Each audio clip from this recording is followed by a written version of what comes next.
In 2013, then 23-year-old Stephen Bernabe was training for a career either playing volleyball or as a firefighter, but a small fluke accident while working out nearly killed him. Following a very lengthy recovery, he's now the head volleyball coach at Arcadia High School, where he continues to be an inspiration. Our Chris Havery caught up with Coach Bernabe for this week's edition of Hometown Hero. Hometown Hero, sponsored by Rotolo Chevrolet. It started off as just a sport, and then because of my experience with my brain surgery, it's become something that's my comfort zone, it's my safety net. This is what makes me happy, and this is what I love to do. When the lefty's there, we're on her left hand, not her right hand. You guys got it? I want energy in our warm-ups. May 6th, 2013. This is a routine day in the gym, correct? Yes. What happened on that day? I was working out, I was stretching, and I had a foam roller under myself. And when I was stretching, it went under me.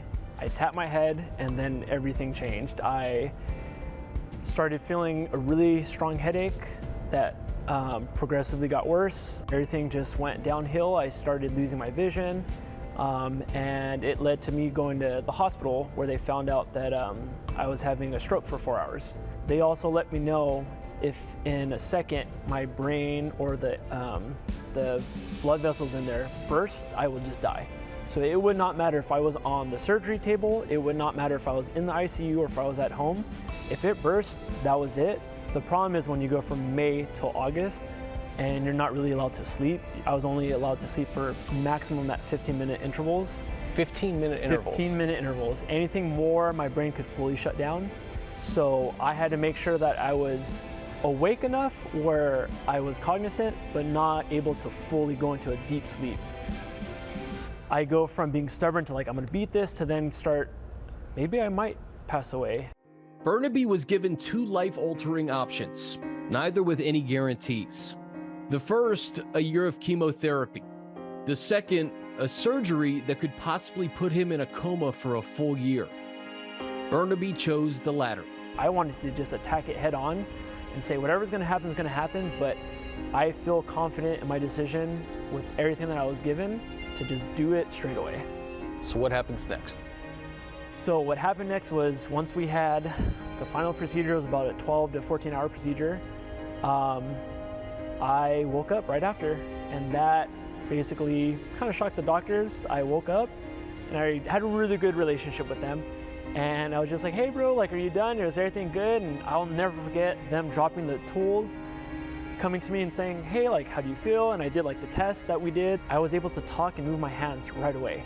And that in itself was not what was expected. A really good start to it, right? What I can already tell, the other middles where they're gonna start scoring. So when they're in this rotation for the next 3, we score after point after point after point. It just puts things in perspective in terms of, like, he used a perfect word, life is precious.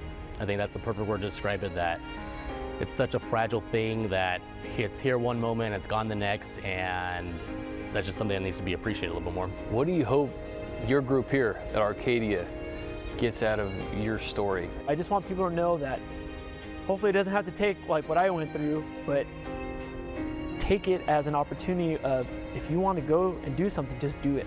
You have nothing to lose but everything to gain. Yeah, I know people think it's a little crazy when I say this, but I'm so grateful for this surgery and this experience because it made me realize things that are important. I used to get stressed on anything, and I would have never taken my time out of my day to, like, for example, I'm a coach. If I've seen a kid, you know, serve the ball their whole year and not make it, and then they finally get that one over, I'm celebrating like they've won the lotto, they've won the national championship. Hey, let's go! It's one of those things where those little things are so much more important to myself now, and just surviving, I never thought I'd ever have to live through that. So to just be awake and talk and move and smile, like, I'm just ecstatic that I'm still here.